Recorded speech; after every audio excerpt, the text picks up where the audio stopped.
Bonjour à tous, merci d'être présents. Donc, aujourd'hui, je vais vous présenter le projet qu'on a réalisé avec Gilles, Erwin et Théo. Donc, projet qu'on a réalisé en partenariat avec Open Data University et Enedis et qui s'est consacré donc à l'étude du diagnostic de performance énergétique, aussi appelé DPE.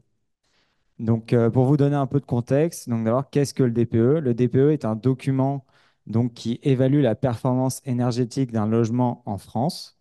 Il fournit des informations sur la consommation, des estimations sur la consommation énergétique et les émissions de gaz à effet de serre, avec des classes allant de A pour les consommations les plus basses et G pour les consommations les plus hautes. Le DPE sert principalement donc aux locataires et aux propriétaires qui souhaiteraient réaliser des travaux de rénovation. Et donc la méthode de calcul du DPE prend en compte d'abord trois facteurs: les caractéristiques du logement, l'isolation thermique des parois et également le type de ventilation ou de chauffage. Le DPE revêt aujourd'hui une importance cruciale puisque la rénovation énergétique des bâtiments est très importante si l'on veut atteindre la neutralité carbone d'ici 2050.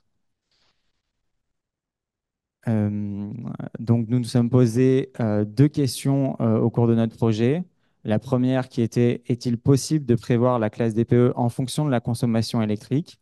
Et la deuxième qui était de savoir quel est l'impact financier et énergétique d'une amélioration de la classe DPE d'un logement. Donc, pour ce faire, nous avions accès à deux tables. Une première table fournie par Enedis, qui nous a informé sur les consommations réelles des logements par immeuble avec avec des immeubles d'au moins 10 logements. Et une deuxième table qui nous a été fournie par l'ADEME, donc l'Association d'environnement et de maîtrise énergétique. Et donc cette deuxième table nous donnait des informations sur les caractéristiques des logements, leur consommation théorique d'électricité et leur classe DPE. Concernant notre approche, nous avons travaillé sur un échantillon de 2 700 000 appartements, échantillon qui représente à peu près 12% du parc français, et nous nous sommes concentrés sur l'année 2022. Nous avons donc commencé par faire une comparaison entre la consommation réelle d'électricité, donc sur la gauche, et la consommation théorique d'électricité par classe DPE. Et on voit très clairement que en fait, la méthode de calcul du DPE sous-estime légèrement la consommation pour les classes basses, donc pour les classes de A à C, tandis qu'elle surestime très fortement la consommation pour les classes allant de D à G.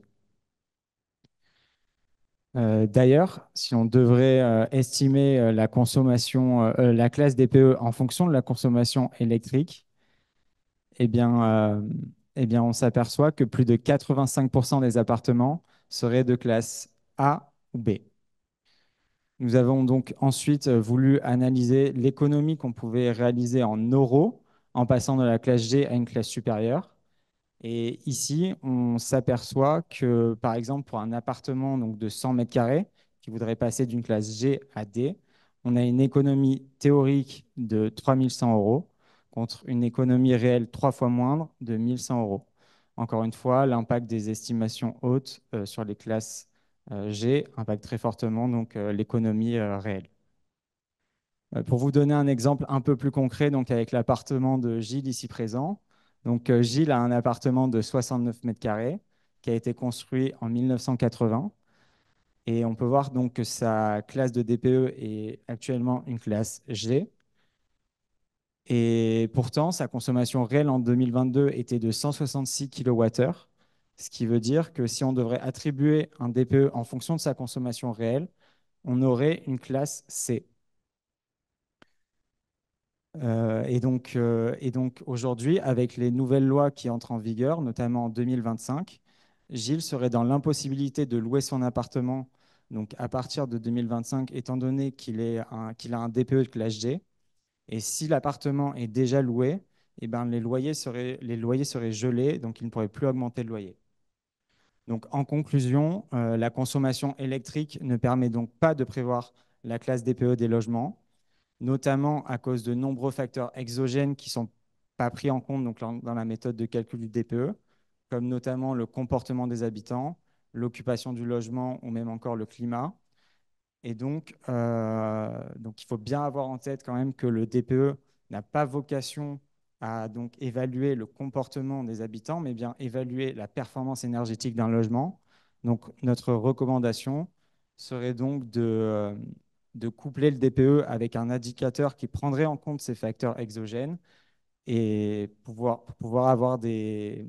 instaurer une législation qui serait plus en accord avec la réalité tout simplement.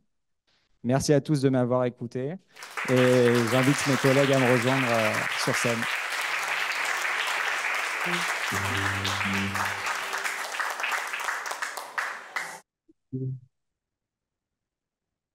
Ben, merci beaucoup Antoine.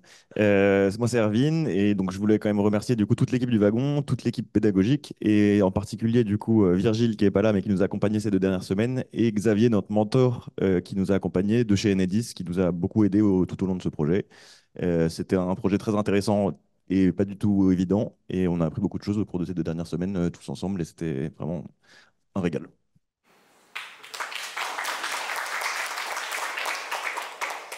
Salut, moi c'est Gilles. Ça a été un plaisir toutes ces semaines passées au wagon. Ça confirme mon envie de reconversion en tant que data analyst. Euh, pour finir, après les présentations, je vous invite à venir me voir. J'ai un appartement à vendre. Euh, je me suis renseigné auprès de Prelo et Home Exchange. C'est une bonne affaire. Il y a un retour sur investissement. Voilà.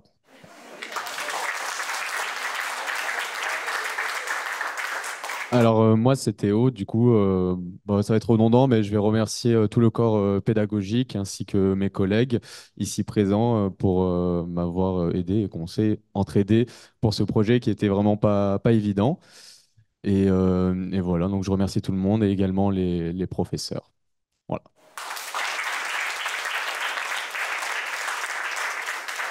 Voilà, et donc moi c'est Antoine. Merci à tous de m'avoir écouté et comme mes collègues, merci beaucoup aux wagons et aux enseignants pour ces 2 mois parce que c'était très intense, mais on a pris beaucoup de plaisir à apprendre beaucoup de choses en data. Merci beaucoup.